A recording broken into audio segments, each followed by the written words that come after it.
Hey lady, welcome to the Postpartum on Purpose podcast. If we haven't met, my name is Anne Marie and I'm wife to James and mom to 4 beautiful kids, ranging from 9 down to 1 with one on the way. My hope is to help other women experience postpartum as a time of grit, growth, and grace. This is episode 56. Hey lady, how are you? In this week's edition of Free Things, I want to start off by briefly just highlighting a little bit more of the philosophy behind free things, why free things are an additional love language for me. And that's essentially this idea that is summed up more eloquently than I would typically say in a book called This Beautiful Truth, How God's Goodness Breaks Into Our Darkness, which is by Sarah Clarkson and was one of the 3 books that I chose to purchase for postpartum reading specifically. She has this line in there when she says, when I was at Ebbin House, I was caught up in a way of living that saw each square of the ordinary as a space made for the crafting of joy. I was caught up in a way of living that saw each square of the ordinary as a space made for the crafting of joy. To me, free things are part of how we put the magic in ordinary things, the magic of every day. I want my kids to be possibility kids. That is to always look for the possibilities, look for the fun factor, the enjoyment, just the fullness and richness of life, being present to the opportunities that are available to them. And looking for free things is one of the ways that I try to make our life richer and fuller without breaking the bank, in ways that are already available to us. And specifically because we are parents of, I guess we can call them a large family now, 5 kids. I think that counts. I want to be able to always say yes to things, or at least to say yes to as many things as possible. And looking for the opportunities that are free is one of the ways we do that. So this week our free things were, in no particular order, a $10 Starbucks gift card, which is hilarious because I don't actually like Starbucks. I don't like coffee, and so I also don't like Starbucks. But my best friend loves Starbucks, and so I chose to fill out a review for something in order to get the $10 Starbucks gift card so that I could pass it on to her, because my second extraneous or not listed, unlisted love language is connecting people to other people or resources that will matter and bring greater value to their lives. So that second love language was hit, in addition to the first love language of free things. This ability to give somebody something that I knew would be meaningful to them just really made my heart happy. So Starbucks gift card, number 1.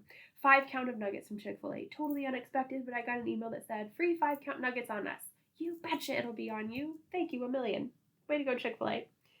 I also had a free postpartum nutrition consult. I clicked on one of the ads that I saw on Instagram for Faye, F-A-Y. That's going to be an actually separate episode specifically about the postpartum nutrition consult and how that went, what it was like. But that was totally free to me, for which I am very grateful. Additionally, we got action passes to the water park near our house. Somebody sent us 2 of them. This also hit both love languages 1 and 2 because we actually were not able to use those passes. We would have needed at least 4 to make it worthwhile in order for, them to cover enough of our family members to go. And frankly, I'm not at a point postpartum where I'm ready to take my kids this summer yet. So somebody offered them to us. I said, thank you so much. And then we passed them on to somebody who was able to use them. And then lastly, we have benefited from so much free produce this week from friends and neighbors friends from church and then neighbors. We've gotten cucumbers, potatoes, tomatoes, banana peppers, jalapenos, zucchini. I was like, what is the last thing? Zucchini. So that's the roundup of free things for this week, and then a little bit about why they are so important to me. I wanted to talk specifically this week, and it'll be maybe not that long because my voice is kind of funky. I've not felt that well the last couple days. Cecilia's had not really as in like bad, but just she has had much shorter stints of sleeping many of the last 7 days. So I've not been sleeping that well. And then I went to a wedding and reception, which of course you can't reschedule the wedding. And I was delighted to go, but I was absolutely exhausted and then danced a lot, including holding 20, well, how many pounds? 30 and 50-pound children for most of that time because they wanted to dance too. So anyhow, not both of them together, one or the other. That would be heavy. But anyhow, I got kind of run down from that, I think. And so the last couple of days, my throat's just been scratchy and I've not felt well. But it was really important to me to get on and talk to you. So here I am, regardless. But for that reason, this may be kind of abbreviated. I wanted to touch on a few points from weeks 3 and 4 postpartum as a mom of 5. Weeks 1 and 2, I'll call the honeymoon phase, because I really do find for our children in particular that is the honeymoon phase. And I think for my husband and I as well, but especially for the kids, everything's new and fresh and exciting. And then I consider the weeks 3 and 4 the adrenaline detox phase, where the good behaviors that we practiced before, like the new skills that they acquired before the baby was born, tend to fade into the background to some extent. Not that they're necessarily completely gone, but just the littlest guys have not listened very well. The big kids have required lots of extra instruction and reviewing things with them, a lot more coaching, and then there's just been a fair amount of nitpicking, all of which takes time and energy, mostly energy, even more than time. So that's weeks 3 and 4 for us, and I found that with several children in a row now. And on the one hand, I know to expect it, so I am less surprised and horrified by it, but I will just acknowledge in all humanity that I am still very frustrated by it when it happens, because it's no fun. Because it is just no fun. Now, fortunately, Cecilia was still getting 4 and 5 hour stretches most nights, so I had some capacity to deal with that. But it was still, in weeks 3 and 4, still just really frustrating to say and to think, like, I prepared you as best I could, and yet here you are, still being small people, and not that I don't understand it, but I don't have to like it, and I didn't like it. So, adrenaline detox phase in weeks 3 and 4 postpartum is a real thing, at least for my family. We have benefited tremendously from meals from other people. I did not make a single meal in weeks 3 to 4.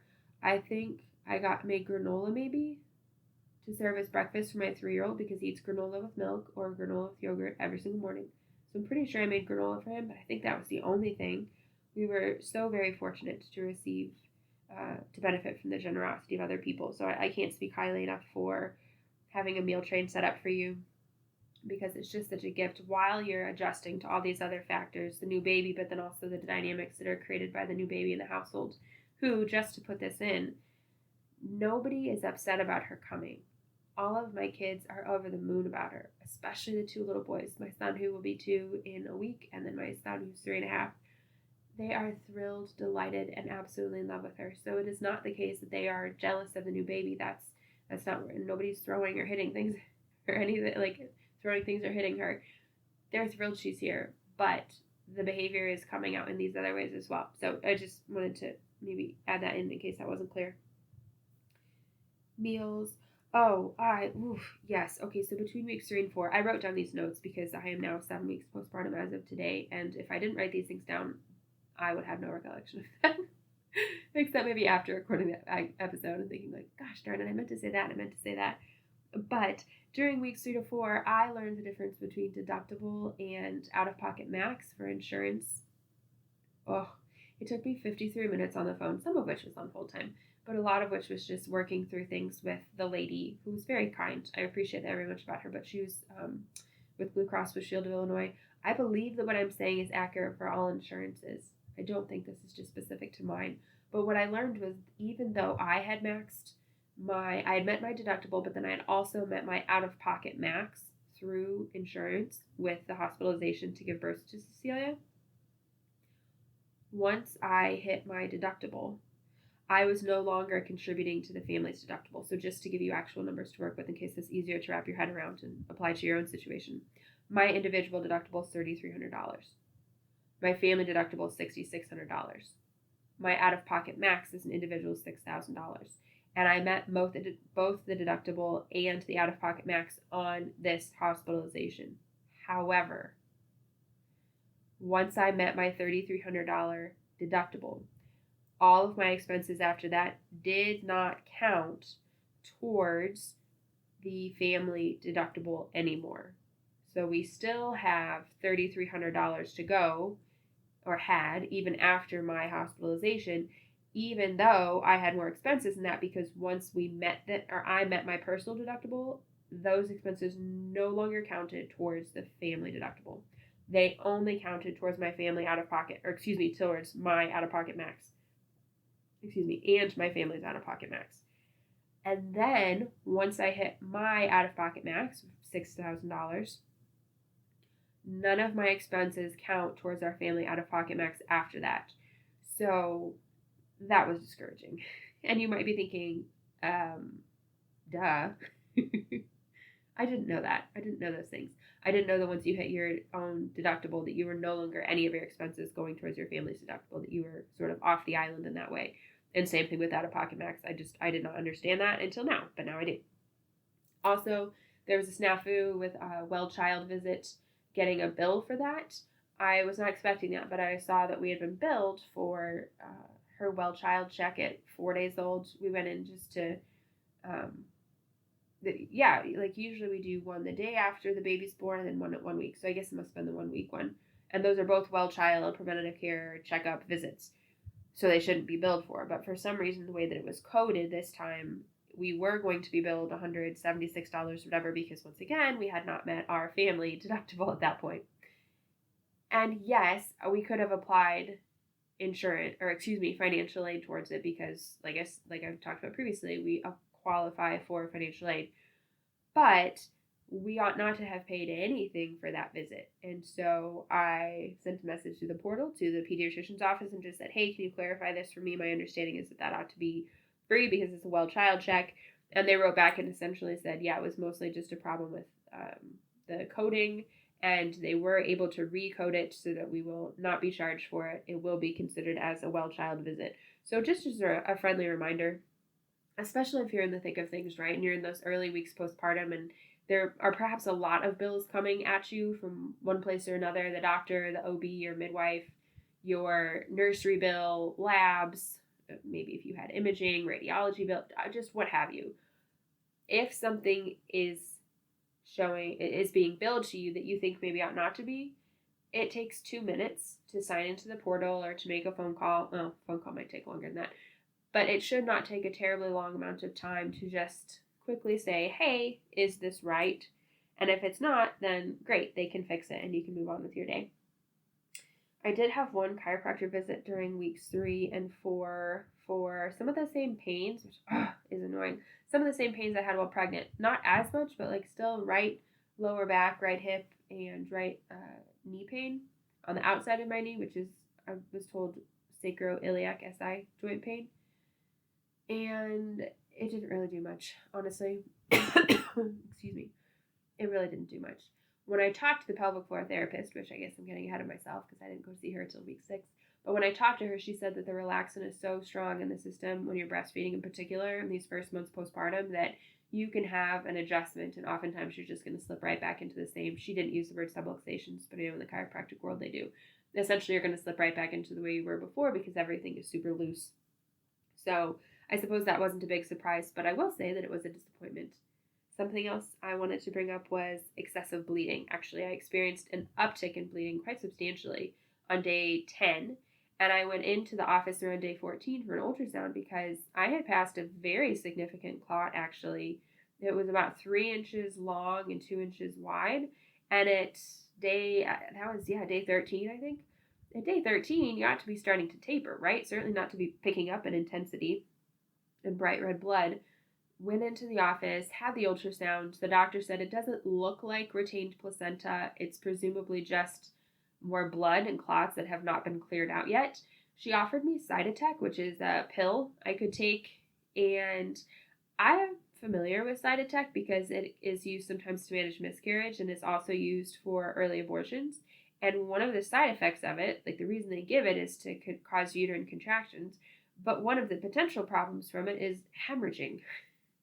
It's like, I don't know if I want to do that. I don't know if I want to do that because it can cause this. So there's the potential for excessive bleeding again from that because it's trying to get your uterus to clear out, right? But if there's even more, well, then I would just end up in the ER for that, which I don't want, and it can be very severe cramping in that process. I got the script for it. I chose not to fill it, but I did also at that appointment ask if I could get an H&H hemoglobin, hematocrit and hemoglobin check to make sure that my blood counts were okay with the amount of bleeding that I had. And she also checked a white blood cell count at the same time, which is all part of a CBC, a complete blood panel. The H&H and white blood cell count are part of a CBC.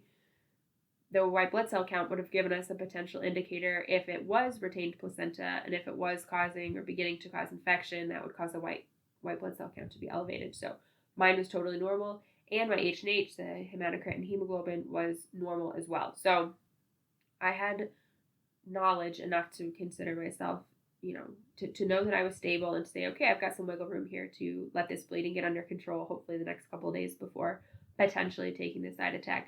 And we had a plan that I would follow up with the OB's office, which it wasn't my regular OB, it was a different OB. But we had a plan for me to follow up with the OB's office in a week if I didn't. I could have sooner, but there was going to be a sauna within a week. But that was day 14 that I went into the office. I continued to have bleeding that was heavier than normal until day 18. And then on the 18th day, it just shifted. And I started to have less and lighter. And from that point on, it got much lighter and normalized completely, for which I was tremendously grateful. And it was helpful for me to realize this time. So I've gotten less and less worried, I think, each time that I've been postpartum about bleeding, because previously I didn't know what I didn't know, and I didn't know how much was not okay, but also I didn't know how much bleeding I could have before my vital signs became unstable and I might be dizzy or pass out or like something very significant and terrible happen. So I've become a little bit more familiar each time with like, okay, this is about how much blood. And even this time, I wasn't necessarily concerned like, oh, I need to go to the hospital or something. That wasn't it. It was more just like, what is causing all of this bleeding? And is there anything that we need to do about it? Because if, for instance, it had been retained placenta, the only thing you're going to do about that is have a DNC, a dilation and curettage, to clear it out. That's not something that's going to clear on its own. So excessive bleeding this time from days 10 to 18, certainly did not prefer it, but it all worked out in the end. And I think that's something too that I would just offer as a piece of advice for you. You can have something that goes not quite right in your postpartum experience, but that doesn't mean it's going to be seriously wrong or that it's going to be wrong on an ongoing basis. I'm not sure if I'm communicating that in a way that's helpful to you, but yeah, I think I was able to see it as a hiccup and not as a big problem. And previously, I'm not sure I would have been able to distinguish between hiccup and problem worth getting really worked up about. A couple of really fun things that we did during weeks 3 and 4, where we went to 4th of July festivities. We went to a parade in a small town that's near us, and we go every single year. It lasts 10 minutes, and it's lovely. We went to a festival after that that's in the same town. There's a 3-on-3 basketball tournament that I love to watch. And then Friends of Ours for Mercy Tree Adventures. They do tree climbing and presentation of the gospel. They do evangelization along with tree climbing. The husband is a professional arborist. And so, yeah, my daughter got to climb a tree with them. That was really neat. And then we just walked around and the kids got face painting. Nothing too crazy, but very enjoyable. That afternoon, we went and joined friends at the farm of their aunt and uncle, and they had a cookout, which is just so nice. Even though I spent the entire time indoors because, hello, the baby was super young, in the air conditioning, and no time outside at all, it was such a gift for my family to be included in that way, to be welcomed into the fold of somebody else's family. So not only did we have no meal prep, no dishes, no cleanup, nothing, but we were able to enter into a community that was ready-made. And that was just such a gift. I was really, really grateful for that. And we closed the evening with a homemade fireworks show. Homemade's not the right word, but like it was at their house. Do you know what I'm saying? So that was just, yeah. My kids, as they left, all had their glow sticks and things. And it was exhilarating for them. And it made my heart so happy to know that they're going to be able to look back on this 4th of July. It's just such an incredible memory. What a grace. What a grace. On the 5th of July, we went to visit my family, and my sister and her family and my brother and his family were there. And then another of my brothers came very briefly at the end, so we were able to give him a quick hug before we left. And it was just neat to have all the nieces and nephews, because amongst my family, myself and 2 other siblings have all of the children. And then we learned that my sister-in-law is expecting baby number 4 in January, which was so exciting. So yeah, in weeks 3 to 4, we had some difficult things, some difficult parts. We had some really enjoyable things, and I will probably do one more summary episode in a couple weeks of weeks 5 to 6, because I think the first 40 days, as they say, or 42 days if you're counting technical weeks, are really good to think about and be intentional about during postpartum. And you'll notice that I didn't talk a lot about Cecilia and her milestones, because as always with my emphasis in this podcast, I'm always focusing on the mom, on what her experience is, on how she's doing, because I believe that the health of the baby flows from the health and the support that the mom receives. So that's why, if you're wondering, has she hit her milestones? Yes, she's doing great. But that's why the emphasis is where it is. I hope you have a great rest of your week. I'll talk to you later.